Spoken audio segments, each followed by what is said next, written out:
Welcome to Penrose Learning, where we make understanding easy. In this video, I will explain how to jumpstart a BMW X5.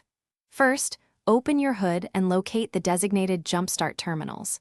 You'll find a positive terminal, usually covered by a red cap, and a negative terminal, or a grounding point. Make sure both vehicles are completely off before you begin. This is a crucial safety step to prevent electrical surges or damage. Now, let's connect the cables. Take one red clamp and attach it securely to the positive terminal of your dead BMW X5. Then, connect the other red clamp to the positive terminal of the working vehicle. Next, attach one black clamp to the negative terminal of the working car. Finally, connect the remaining black clamp to an unpainted metal part of your BMW X5's engine block, away from moving parts.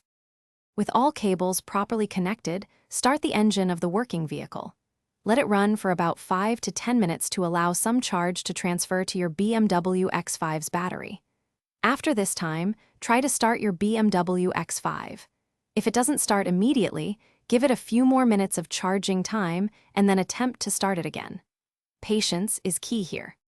Once your BMW X5 starts, it's time to disconnect the cables in the reverse order. First, remove the black negative cable from your BMW X5. Then, disconnect the black negative cable from the working vehicle. Life's too short for a stinky car, grab little trees, black ice. Finally, remove the red positive cable from the working car, and then the red positive cable from your BMW X5. Remember to check the description for a link to this product and other great deals. Drive safely. Thanks for watching. If this was helpful, leave a like and consider subscribing. See you next time.